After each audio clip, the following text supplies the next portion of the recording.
You're sitting at the family table again. There's that familiar performance underway. Your mother bragging about your promotion. Your father nodding like he trained you for this moment. A relative asking, "So what's next for you?" As if your life is a never-ending trailer for future achievements. You laugh. You give the polished answer. Everyone beams. But the minute you hint that you're tired, or confused, or not sure you even want this path anymore, the air shifts. They go quiet. Someone says, "But you've always been the strong one." In that moment, you realize something brutal. You were never just loved. You were cast. This video isn't about jealousy of siblings or complaining about success. It's about the invisible cost of being the good one, the responsible one, the golden child whose worth was measured in grades, obedience, and how well you protected everyone else's story. We're going to talk about why you feel guilty for wanting something different, why failure feels like a moral crime, and the one shift that lets you step off the pedestal without burning your whole life down. Because sometimes the heaviest chains don't look like punishment. They look like praise. Let's start honestly. You weren't the child who was forgotten. You were the one they pointed to. The example, the pride, the proof that our family is fine. You're so mature. You never cause trouble. You're going to make something of yourself. On the surface, that sounds like love. But underneath, it felt like this. If I stop being impressive, will I still be wanted? Maybe you remember it in small scenes. A sibling gets in trouble. You get pulled aside and told, "Why can't they be more like you?" You get good grades. Nobody asks how you're actually feeling. They just ask how you'll top it next year. You try to express doubt, frustration, or sadness, and it's met with, "Don't be ungrateful. You have so much potential." When did being loved start to feel like being watched? When did comfort become conditional on your performance? As the golden child, you learned some dangerous lessons. You learned that other people's stability depends on you staying strong. You learned that your parents' story about themselves, "I'm a good mother. I'm a successful father. We're not like those families," sits on your shoulders. You learned that if you cracked, the whole narrative might crack with you. So you became careful. You became strategic. You told only the parts of the truth that kept everyone calm. And now, as an adult, you might notice strange contradictions. You're praised for being dependable, but feel secretly resentful and exhausted. You're terrified of failing, but also deeply bored of always succeeding at things you never truly chose. You feel guilty around siblings who struggled more, like you somehow stole all the love. There's a silent pressure in your chest.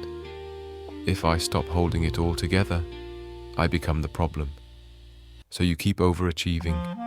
You keep making the reasonable choices. You keep playing the role that once earned you safety, but now quietly suffocates you. And the hardest part? Most people assume you're fine. You're the one no one worries about, including you. Until something inside starts whispering, "I can't keep doing this." If some part of you recognizes yourself in this, not just the praise, but the tightness behind it, maybe let that be your first quiet act of rebellion. You don't have to say it out loud yet. Just admit it to yourself. I am tired of being the golden child. There's a pattern here, and it didn't start with you. The first thing to understand is this. In many families, the golden child isn't just a favorite. They are a function. When a parent is insecure, ashamed, overwhelmed, or dealing with their own unresolved trauma, a successful, compliant child becomes proof. Proof that they did something right. Proof that the family is normal. Proof that the chaos isn't as bad as it feels. Your achievements weren't just yours.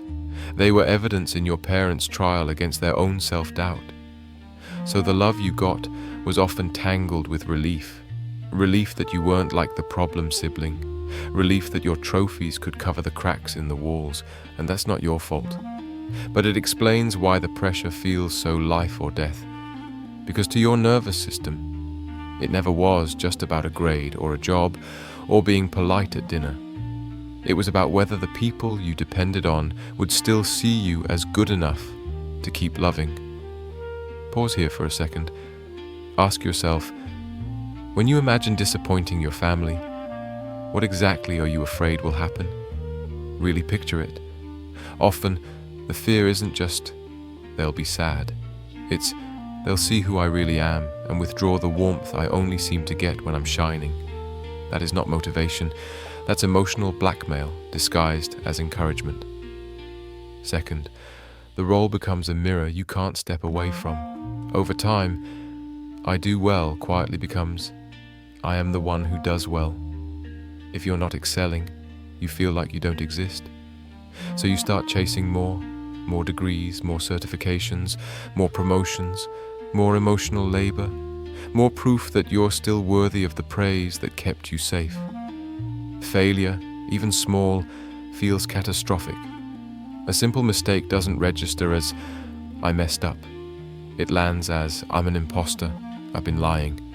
They're going to find out I'm not who they think I am. This is why golden children often swing between two extremes. On the outside, competence, leadership, responsibility.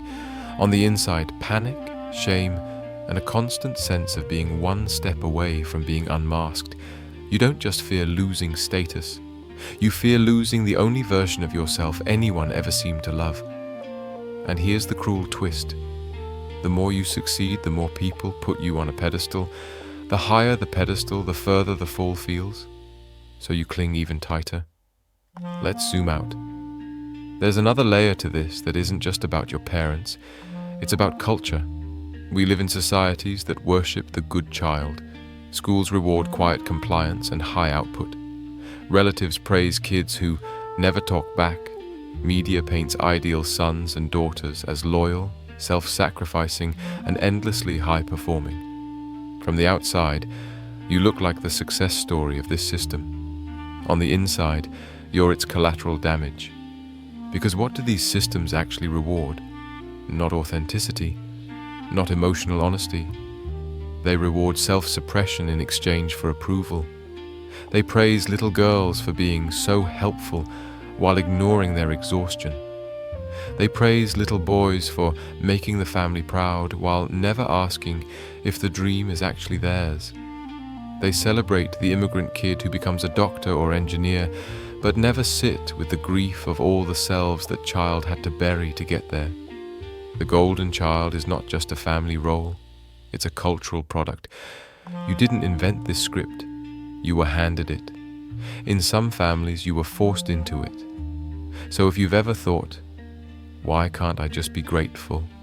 Remember, you're not ungrateful. You're waking up in a costume your whole world taught you to confuse with your skin. And if you're still here, listening to this with that strange mix of recognition and guilt, you're not the only one. There are so many of us sitting in this invisible row with you, silently exhaling, oh, it wasn't just me. Third, being the golden child almost always comes with a shadow, the sibling who carried the opposite role. In a lot of families, love isn't just uneven, it's organized. One child becomes the scapegoat, the difficult one, the dramatic one, the failure. Another becomes the golden child, the good one, the responsible one, the winner. Both roles are cages.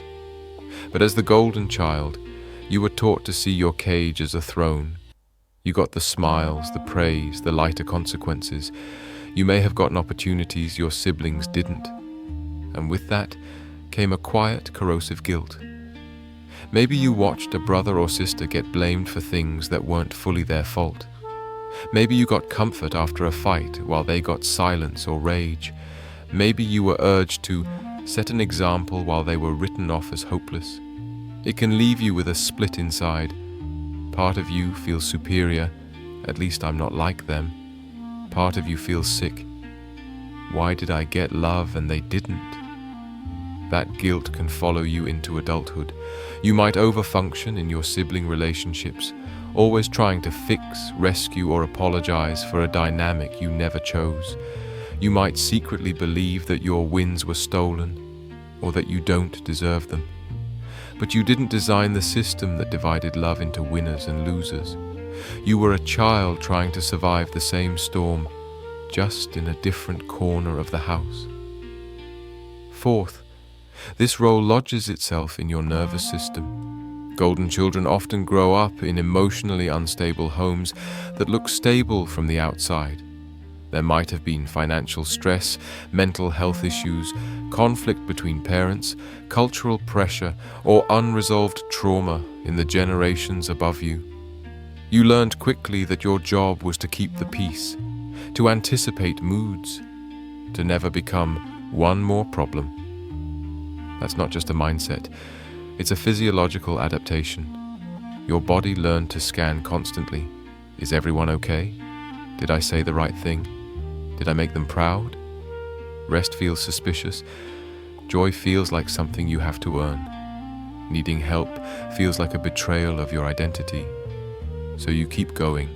You take on more at work. You become the emotional manager in your friend group. You're the partner who holds it together when things fall apart. And then, alone you crash. Not always dramatically. Sometimes it's just a numbness, a sense that life is happening and you're performing it, but you're not in it. If you've ever looked at your own life, the achievements, the stability, the respect, and thought, why do I still feel like a fraud, like a burden, like I might disappoint everyone at any moment? That's the golden child role whispering its price. Finally, the world keeps rewarding the very pattern that is burning you out. Bosses love golden children. So do universities, communities, even friendships that benefit from your overgiving. You're the one who stays late, the one who remembers birthdays, the one who volunteers, who apologizes first, who smooths tension. Externally, that builds a life that looks impressive. Internally, it can build a quiet resentment. Does anyone love me when I am not useful? You might notice that it's hard to receive. Compliments make you uncomfortable. Support makes you suspicious. Being cared for makes you feel guilty, like you're stealing resources from someone more deserving. That's the legacy of conditional love. Your nervous system doesn't yet trust a world where you are allowed to exist as a human. Messy, inconsistent, sometimes brilliant, sometimes lost, instead of as the family's favorite product. So the question becomes, how do you begin to step off the pedestal without smashing yourself on the ground? The first step isn't dramatic. It's a sentence. I was the golden child. Not, I was just naturally better. Not, my parents loved me more because I earned it. Not, they were right to expect so much from me. Just, I was placed in a role that benefited other people more than it ever truly served me. Naming it doesn't erase your hard work. It doesn't deny your talents. It simply separates your identity from the role. You can even write it out. I am more than the achievements they praise me for. I have worth that isn't measurable or performable. It will feel awkward. Your brain is used to equating worth with performance, but repetition is how you build a different map. Second, you begin the slow process of reparenting yourself off the pedestal. If your parents only showed visible pride when you excelled, you can practice something radically different. Show yourself warmth in the moments you feel most disappointing. When you make a mistake, instead of spiraling into shame, experiment with a different response. Of course you're tired. Of course you're overwhelmed. You're allowed to be human here. When you have an average day at work, no gold star, no applause, try asking, what, if anything, actually made me feel alive today? Not just productive. When you notice the urge to sign up for one more thing because you feel guilty resting, pause and ask, if I wasn't trying to prove anything to anyone, Would I still choose this?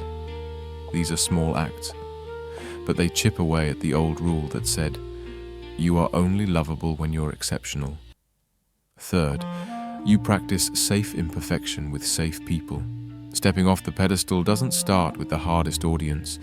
You don't have to go home and blow up the family narrative in one conversation. Instead, look for one or two people in your life, a friend, a partner, a therapist, even an online community, where you can experiment with not being the strong one. Share something unfinished. Admit, I don't know what I want. Ask for help with something small, even if you could technically handle it alone. Watch what happens. Sometimes, yes, you'll run into people who only know how to love the version of you that performs for them. Their discomfort is data. But sometimes, you'll meet people who don't flinch when you put the mask down. People who don't need you to be an example, just a person. Those moments, being held in your uncertainty instead of your excellence, are medicine for a nervous system that only ever got applause. Fourth, you gently renegotiate your role in the family system. This part is messy. It may take years, and you might never get the apology or understanding you crave. But you can still shift how you participate. You can stop taking sides in fights that aren't yours to mediate. You can decline being the spokesperson, the one who explains everyone to everyone. You can respond to praise with something more honest, like, I'm grateful, but I'm also really tired. And let whatever happens, happen. Some relatives may double down, insisting, but you've always been the strong one. That's their addiction to the story, not proof you have to keep acting it out. You're allowed to disappoint people who only loved you for your usefulness. You're allowed to let their version of you die, so that your real self has space to live. Fifth, expect relapse. There will be days you find yourself back in full golden child mode, overcommitting, over-explaining, taking responsibility for everyone's mood. Not because you failed at healing, but because this role has been your survival strategy for a long time. When you notice it, instead of attacking yourself, you can say, of course I slipped back. This pattern once kept me safe, but I'm learning other ways now. Then ask one simple question. What is one small way I can be 5% less golden in this moment? Maybe it's sending one fewer email. Maybe it's telling a friend, I actually can't talk you through this right now, I'm exhausted. Maybe it's sitting on the couch doing nothing without justifying it to anyone. Tiny acts, repeated, build a life where worth isn't a performance.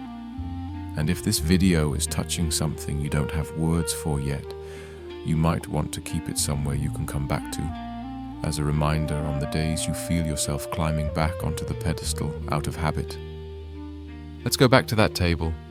You're there again. The familiar clink of cutlery, the jokes, the subtle comparisons. Someone asks, so what's your next big plan? All eyes turn to you, expecting the polished answer, the reassuring script. In the past, you would have swallowed your confusion and served them certainty. You would have ignored the small, trembling voice inside that didn't know or didn't want what they wanted for you. But this time, you imagined someone else in the room, the younger you, the one who stood on metaphorical tiptoes for years, trying to be tall enough to carry everyone's hopes, the child who learned to translate praise as pressure and responsibility as love. You picture turning to them first. You lower your shoulders, soften your jaw, and silently tell them, you don't have to save anyone anymore, you get to be a person, not a project. Then you look back at the table and allow something terrifying and holy to leave your mouth. Maybe it's, I'm not sure yet. Maybe it's, I'm actually thinking about changing directions. Maybe it's simply, I'm tired. The room might go quiet, faces might falter, the story might crack. But inside, another story begins. The one where you are no longer the golden child, but a whole human being, with limits, with longings, with the right to choose a life that feels true instead of impressive. And if you want more spaces where we unpack these invisible roles together, you can subscribe and keep walking this road with us. From being the proof that your family was okay to becoming the proof that you deserve to be real. From shining so others don't have to look at their own darkness, to letting your own complexity come into the light. From living as the golden child to finally living as the precious, ordinary, irreplaceable you